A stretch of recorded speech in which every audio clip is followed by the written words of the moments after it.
Oh yeah, that sound marks the start of the 52nd Missal for the Masses. I am your host, Gary, and this is the Chaplain's Assistant's Motor Pod. This is my podcast where I talk about my life in collecting G.I. Joe and other military and adventure toy lines, and where most every episode I talk about a vehicle, playset, or trailer from the G.I. Joe, A Real American Hero toy line from 1982 to the present day. Before I get into what's going on in my life of collecting, I would like to mention I still have a bunch of Chaplain's Assistant's Motorpod t-shirts left. I have men's sizes small through 3 extra large. I'm currently out of extra large, probably the most popular size. So if you'd like one or more, they're $12 each shipped. If you're looking for extra large, tell your friends who don't wear that size so I can have my friends at robberbaronsinc.com make some more for me. Just email chaplainjoepod@gmail.com so I can make arrangements to get them out. As I'm recording, the biggest news is in G.I. Joe comics. Now, while issue 3 of Void Rivals is out now, and I haven't even talked about issue 2 yet, is that the solicit of G.I. Joe, A Real American Hero 301 was made public via Bleeding Cool's website. It's a 6-page preview featuring art by Chris Mooneyham. Thanks to @OneBrianEllen on X, formerly Twitter, for the heads up. The link will be in the description of this podcast. From the preview, we can easily see Hama picking up all the loose threads from issue 300. And Mooneyham's art, while a departure from S.L. Gallant's, still fits the G.I. Joe universe in a gritty style that evokes memories of Leinil Francis Yu's time on Transformers G.I. Joe crossover that was published by Dreamwave Comics. The inks aren't as heavy and the colors are much brighter, so it's still a gritty feel, but there's life to the pages and his facial expressions look good. Some really good storytelling in these opening pages of issue 301. Without spoiling anything, the first few pages set up nicely for someone that didn't catch the IDW run. There's even a glib comment by Dr. Mindbender that might be pointed in some criticism by, quote, reviewers, unquote. I'm kind of sad about the 6th page because to me it spoils some of the tension for picking up issue 301. Either way, it looks like a solid setup for the new audience that will be shown G.I. Joe now that it is in Skybound's library. The Andy Kubert cover art, again, looks amazing. And the best part is it says 301st issue with a little logo in the lower corner of the cover. That, to me, reminds me of Kirkman's Invincible when he would pick up at issue 51 or some other spots where it would be a good jumping on point for the series. And it seems that Kirkman's editorial or stewardship is mimicking that. So for me, that is a good indication of what's going on because the G.I. Joe, A Real American Hero series has had not the best sales in the past, so that maybe this will be for followers of Skybound, this will be a title that they'll pick up as well. My opinion is that good sales for any or all of the Joe titles only helps the Joe titles continue to get published, number one, but also brings brand awareness as well. I'll get back to Void Rivals next Missal. It pertains to the Energon universe, so the least I can do is give it a quick review. So far, not so much G.I. Joe content, but it's still that Energon universe where G.I. Joe and Transformers are intertwined. Now, in my world of collecting, it's been a few weeks since I went to Terrificon at Mohegan Sun in Connecticut, hanging out with my friends John and Lloyd from The Pint, Eve, and Sal and Russo from Robber Barons Inc. My goal at this Comic-Con was basically to look for comics to finish my Daredevil and Atari Force runs. And thanks to a bonus from work, the one piece I wanted to treat myself to was Luke Cage Hero for Hire #1. This is particularly a comic book convention, not a toy convention.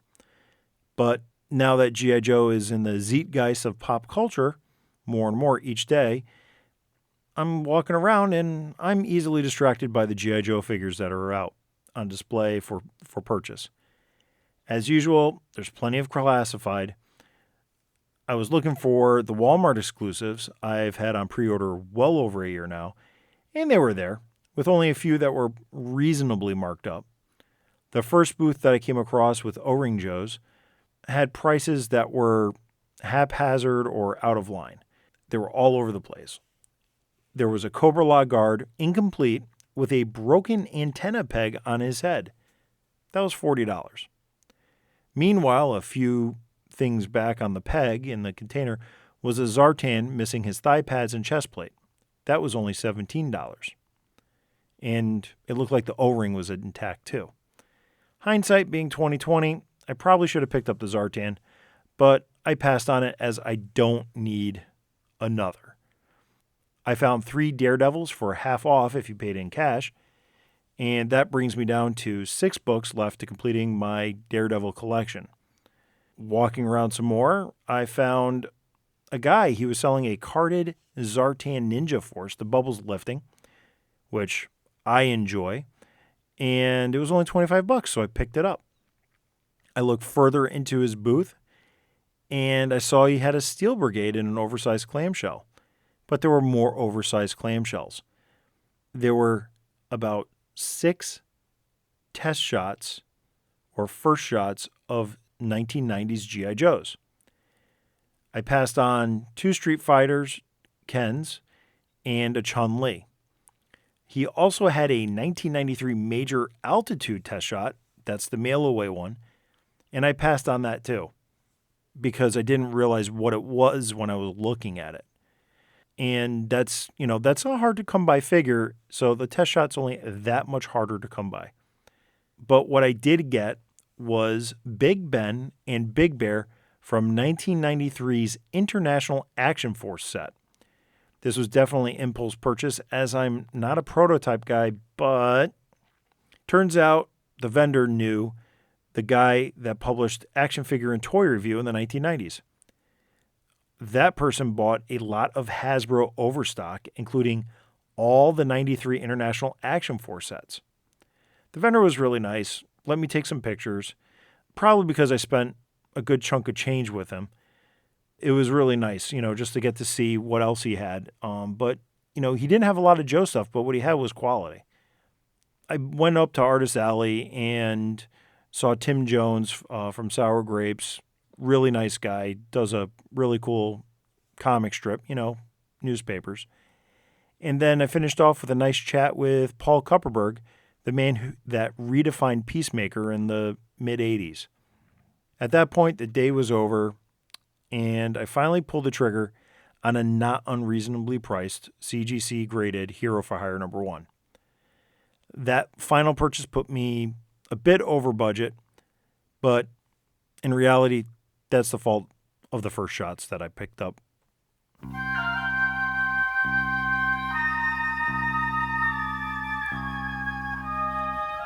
Two days later, I was on the plane to Orlando, Florida to visit Disney World once again. My wife's vice is Disney, and she puts up with my vices, so it's part of, my life of collecting, I guess. I always like taking action figures with me just to have something for me to distract from the Disney-ness or the, because I'm not really into Disney as much as she is. And she humors me by understanding why I'm doing it. I was having a hard time figuring out which ones to pack. And I was trying to figure out a storyline in my head for what's going to happen at Disney this year with G.I. Joe or Cobra.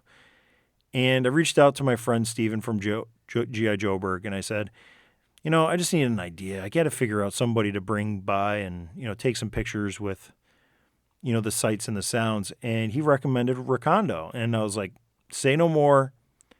That gives me some ideas. And then I added Chuckles, Copperhead, and the HasLab Mickey Mouse Cobra Commander. Over the following days of the vacation, I posted on my Twitter account, X, Threads, Instagram, and Facebook each day.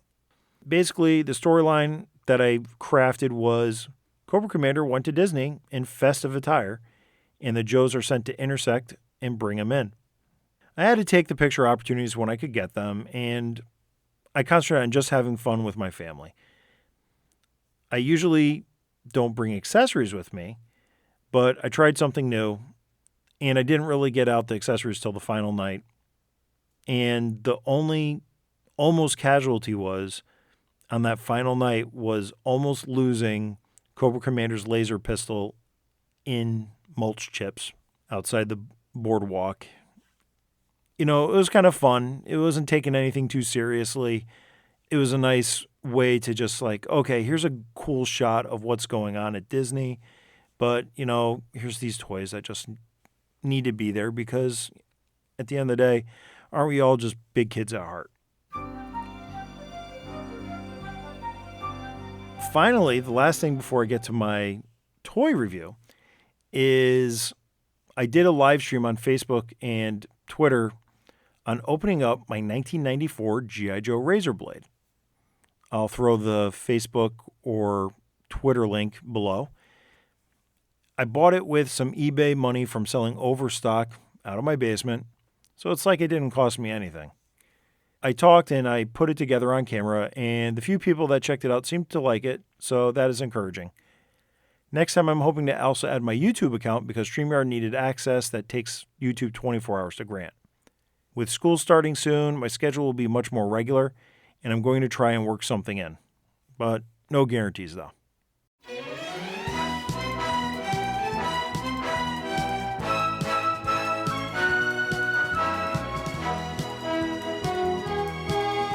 It's not usually where I try to do something in the beginning of the episode, but if you heard the "aw yeah," then you might have picked up that on this Missal for the masses, we're talking about the A.W.E Striker from 1985.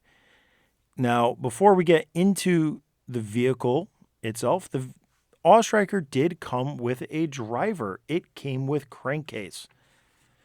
And Crankcase is a typical figure from 1985, which means he has the ball swivel neck and, swivel arm battle grip.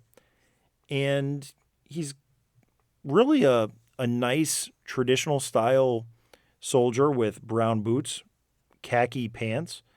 He's got a black pistol holster on his right thigh. He's got a green shirt with brown web belt and brown suspenders. He's got red epaulets.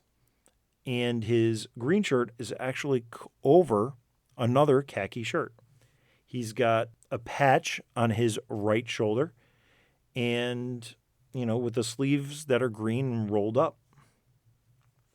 He's wearing black gloves, like driving gloves, and he has a dark gray wristwatch on his left wrist. He's got dark brown eyes and eyebrows, while his mustache and hair is kind of a dark orange or burnt orange. And the pants are kind of chunky. They're a little baggy. They've got pockets on the front, which it would be handy, much like a pilot has, the map on the top of his legs. As a driver, he has the pockets on the top of his legs as well. It's a solid traditional style action figure. It really goes well with the A.W.E Striker. He comes with a gray helmet. He comes with a black machine gun or automatic rifle. Even as a figure, while he doesn't come with a backpack, it's still he's got two accessories. So he's kind of I want to call him a deluxe figure, but he's like a fully fledged figure in and of himself, which just adds to the value of the A.W.E Striker. And the A.W.E Striker is a 3 flag point vehicle. So if an action figure is 1 flag point, for 3 flag points, you're getting a figure and a vehicle. So I'm thinking this was a deal in and of itself. Taking a look at Crankcase's file card, he is the A.W.E Striker driver, codename Crankcase. He's a grade E4. His file name is Elwood G. Indiana. He's from Lawrence, Kansas. His primary military specialty is motor vehicle driver, and his secondary military specialty is armor. Here is a guy that, while he's at home in the Ostriker, this is a guy that would play well, and especially in 1985, you're Mauler and, Mobat, or, basically armor, tanks. Armadillo, because we love the Armadillo here at the Chaplain's Assistance Motor Pod. This is a very versatile character in just that little bit. And it goes on to describe, there are several ways to get from one place to another in Kansas, and driving fast is most of them. Crankcase was racing street machines when he was 16. This was no great feat since he had been building them from the time he was 13. He worked the stock car circuit for years until the boredom hit him like a brick wall.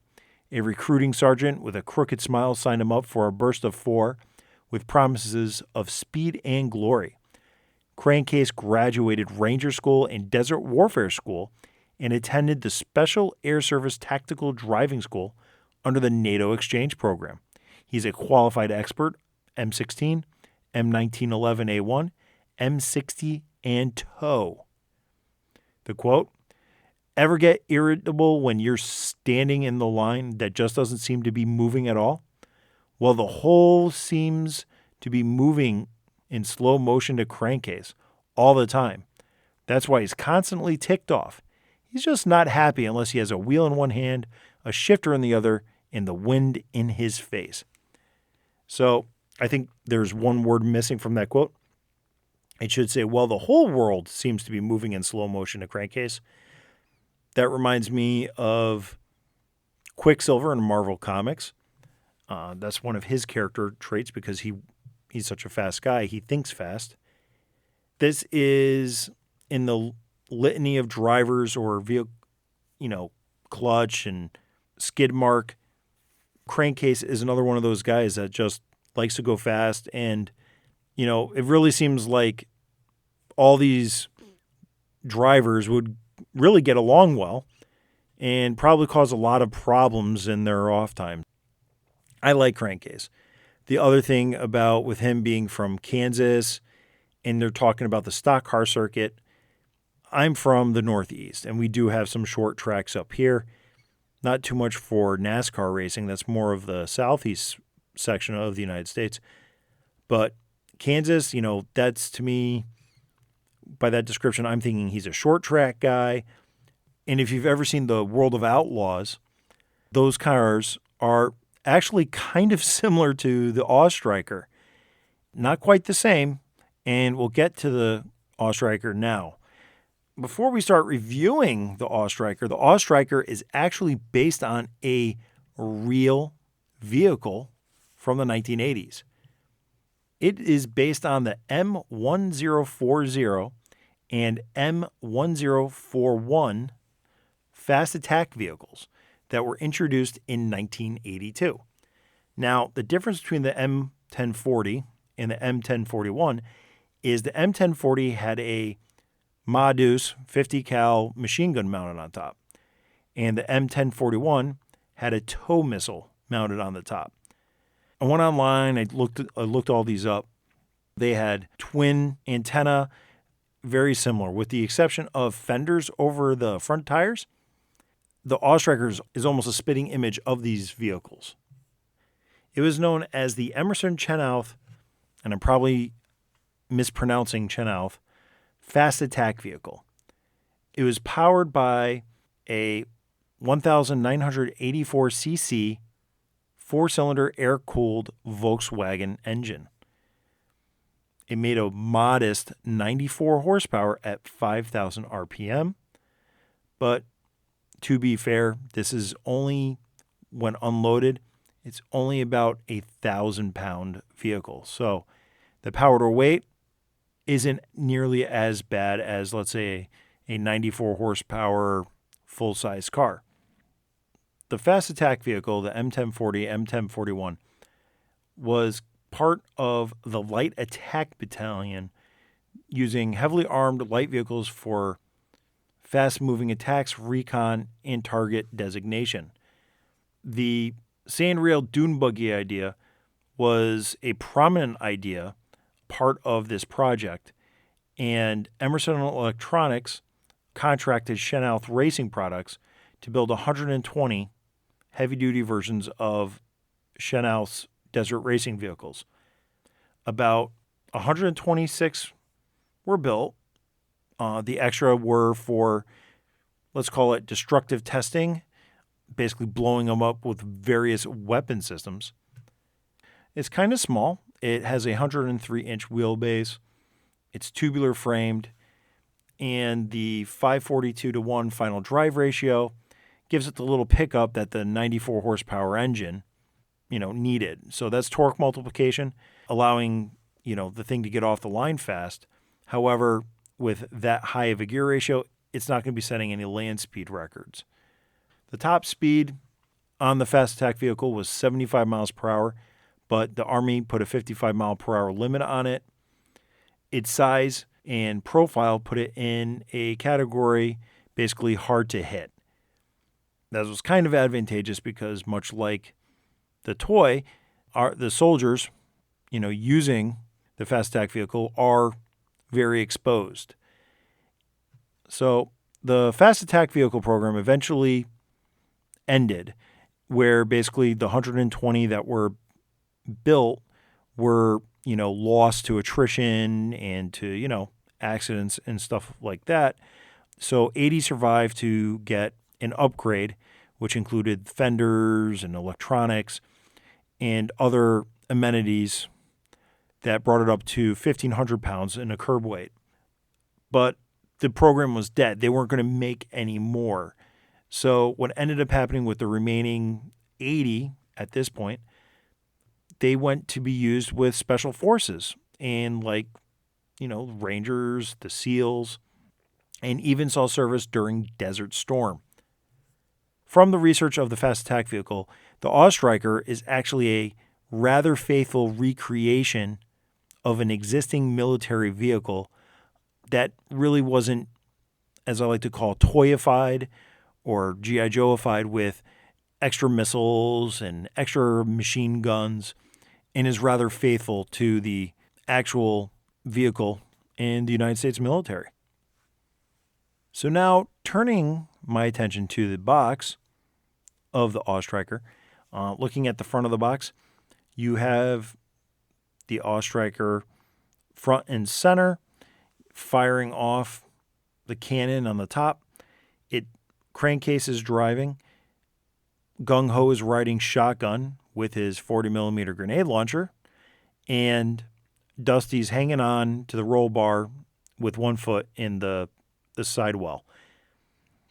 It has a little window for Crankcase to be visible through it, and it's just one of those Hector Garrido paintings that is just so epic and so ingrained in the first 4 years of the G.I. Joe line. One thing to mention before I go to the back of the box is it does call it the A.W.E. Striker with 4-wheel suspension, and there'll be more on that in a little bit. So A.W.E. in A.W.E. Striker is an acronym for All Weather and Environment, and we figured that out by looking at the back of the box. From the back of the box, the marketing: through blinding storms, G.I. Joe's all-weather and environment vehicle heads out on a scouting mission in search of Cobra strongholds. It's part of the new modern Army G.I. Joe collection of vehicles, weapons, figures, and accessories. Use it to help G.I. Joe defend democracy and battle his evil enemies. And just pointing out some things on the back of the box: sturdy construction for rugged play, carries up to 4 G.I. Joe figures, 4-wheel suspension, super realistic detail, simulated remote control TV scanner, and front wheel steer, and top mounted cannon swivels and elevates. It's a good picture. It even shows a detailed removable engine with removable engine cover, because you can't get at the engine without it. And, 3 flag points.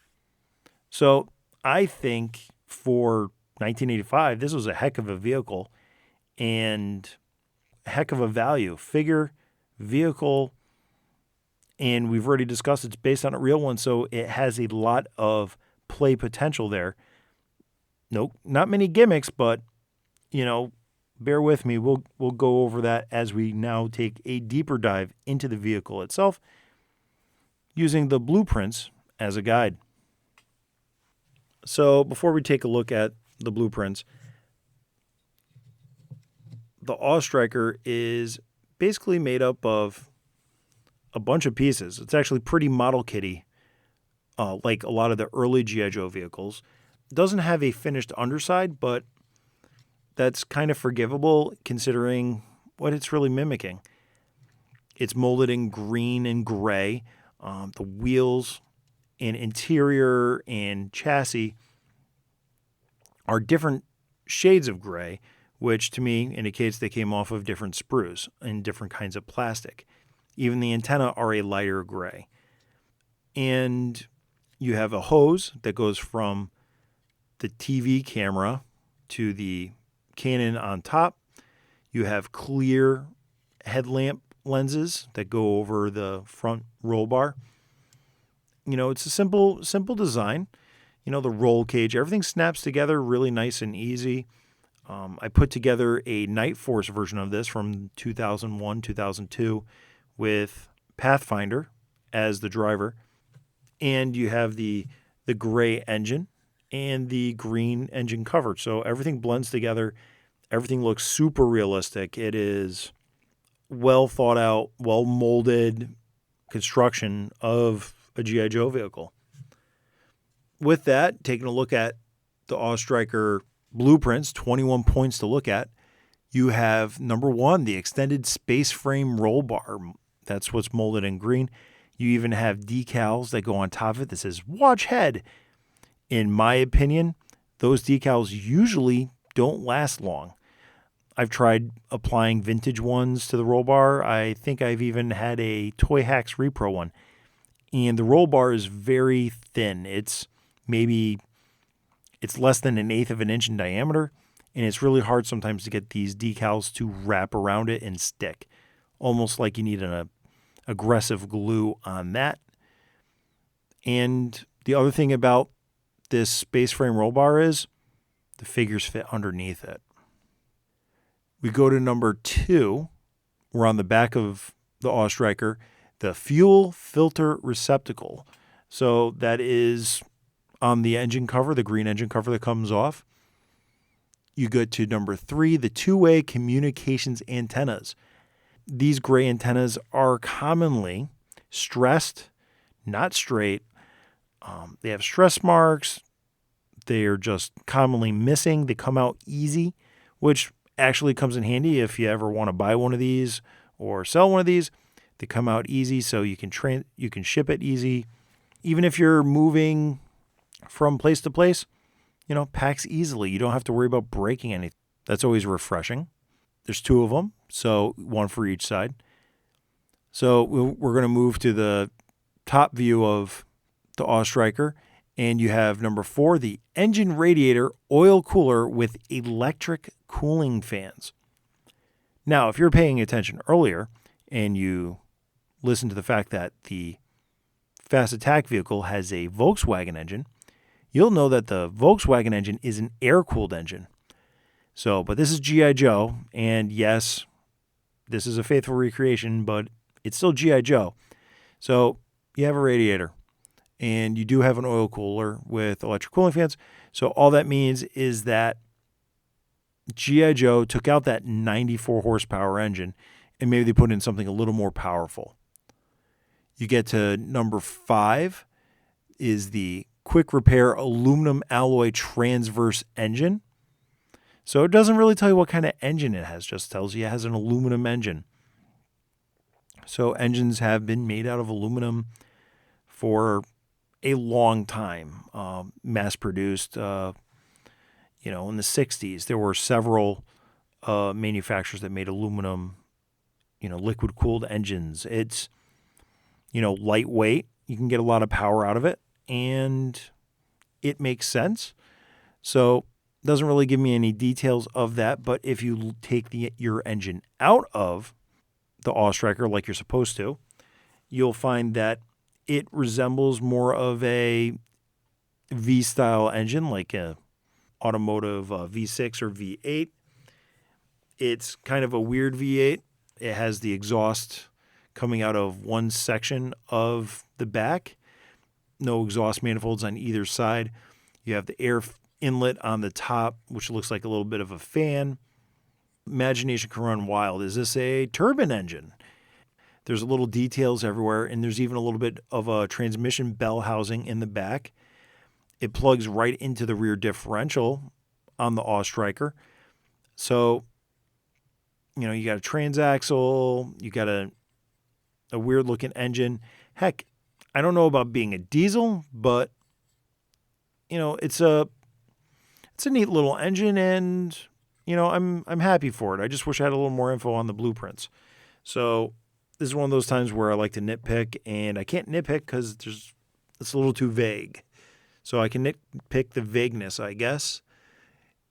You get to the automatic cannon compensation weight. So this is number 6, and this is on the back of the cannon now. So we moved up all the way to the top of the Awe Striker. And basically it's just what keeps the cannon level. It's a counterweight. Now we go back to number 7, the individual low back competition seats. Basically where where Crankcase and his passenger sits. They're molded nice. It looks almost like they're stitched. It looks like they're essentially what would be like a Kirky aluminum racing seat. The thin padding that would go over the aluminum frame. It's molded well as part of the rest of the mold of the interior of the Awe Striker. And we'll move down to number 8, the twin lateral battle platforms. Basically where you pick up your hitchhikers. So that's a little like mesh grate.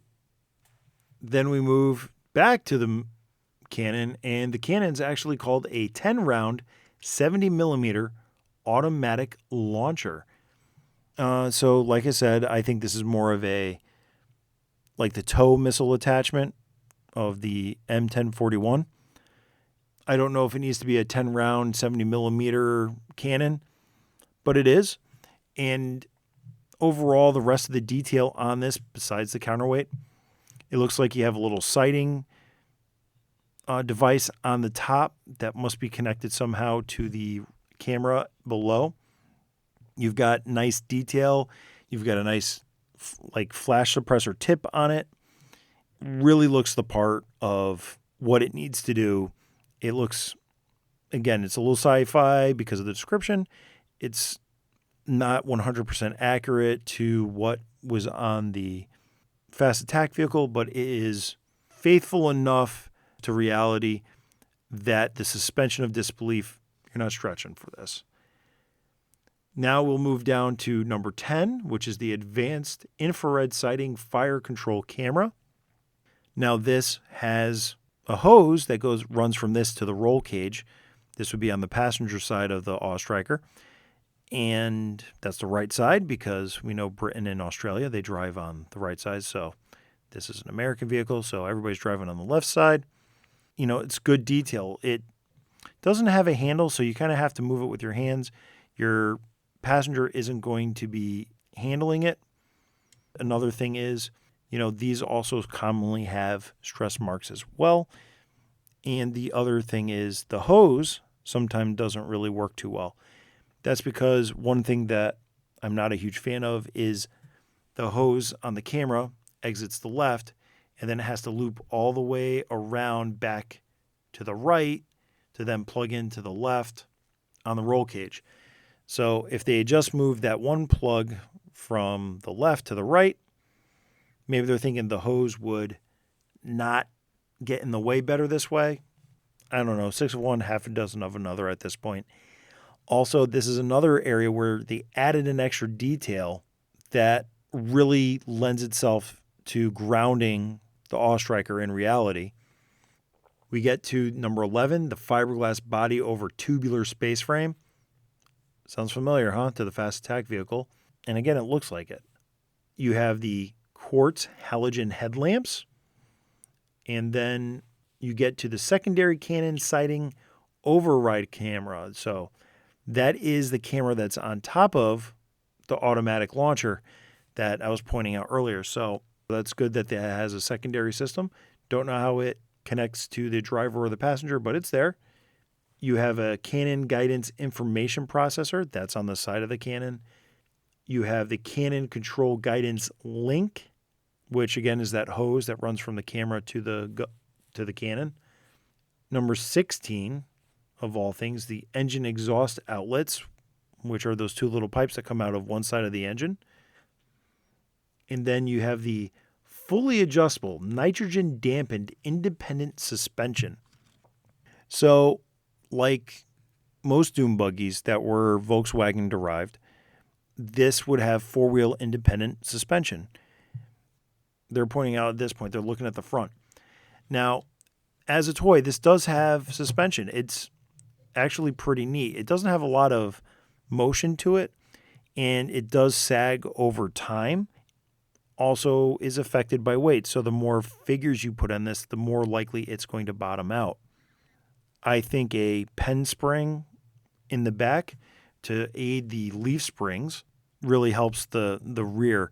I don't find the front usually getting too much weight on it.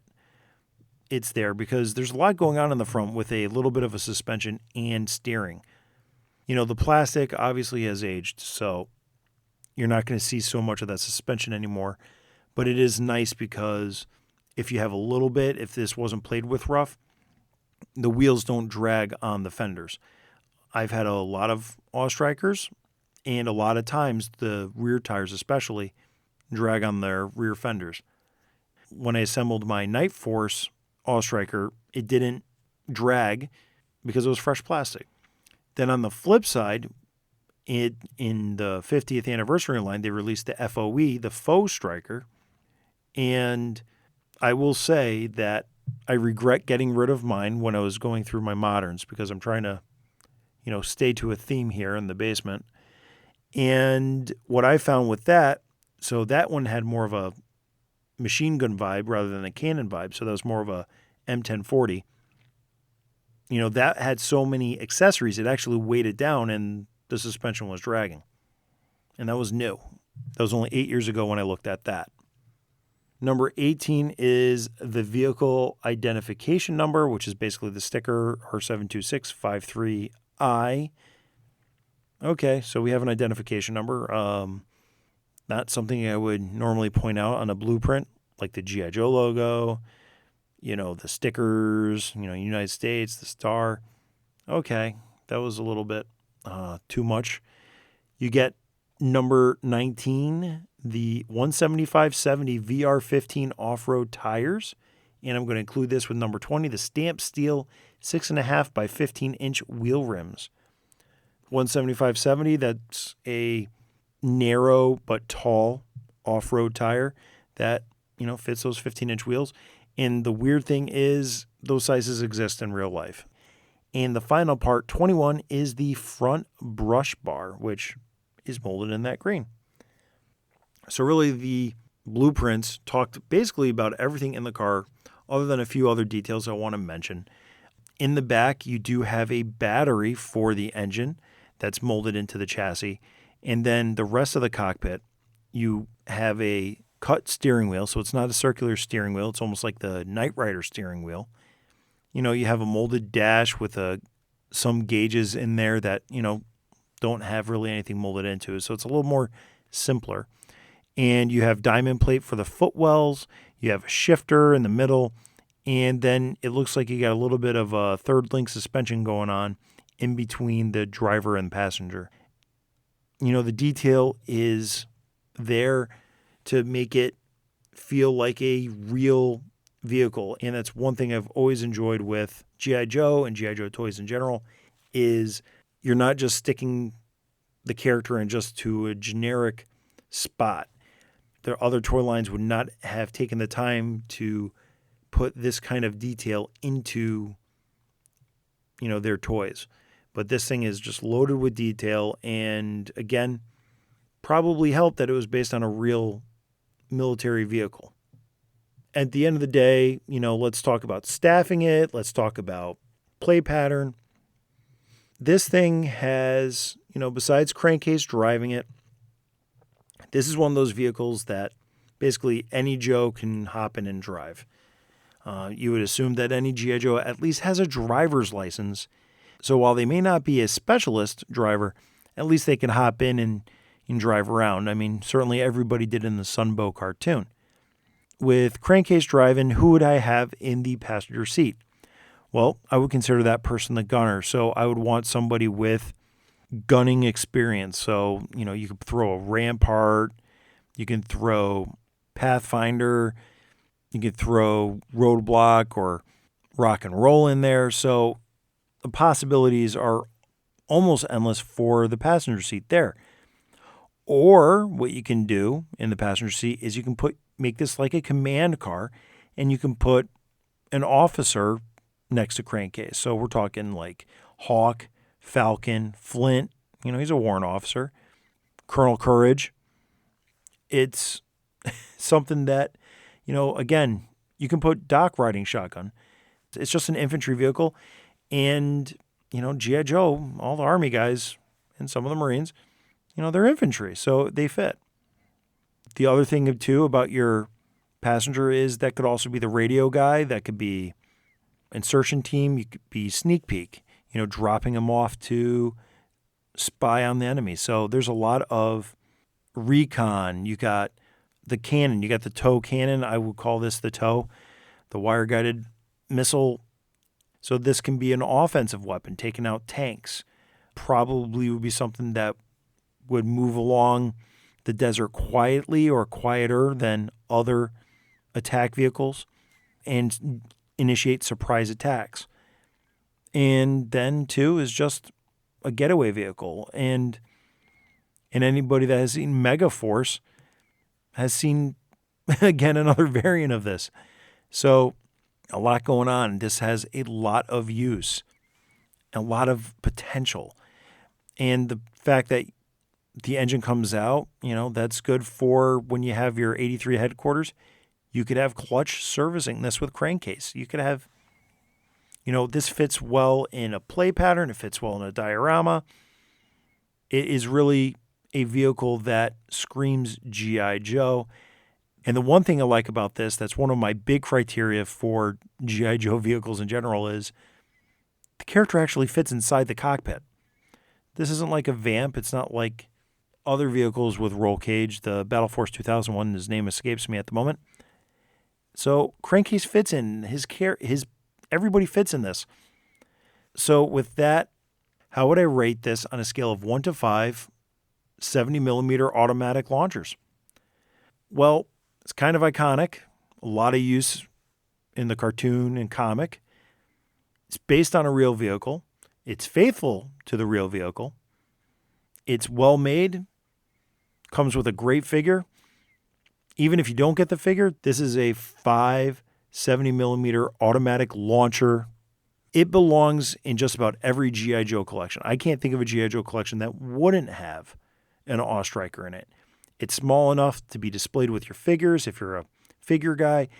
And if you're a vehicle guy, you got to have this. It has such a cornerstone part of the G.I. Joe lexicon, much like the Vamp or the Cobra Claw or the Cobra Ferret. It is just an absolute must-have. And let's say you're a fan of the Awe Striker and you want to army build the Awe Striker. You don't always have to have the same Awe Striker. It was released multiple times after 1985. You got the Eco Striker from 1992. And then in 1995, it was part of the Stargate line. And at this point, they modified the roll cage mold where they moved the gun from over the passenger's side to more central in the rear. And then it was released in 2001 in the Night Force colors. And then again, 2003, 2008, two variations, 2010, the Ninja Commando 2012, yet another Eco Striker in 2014, and then finally the FOE Striker in 2015.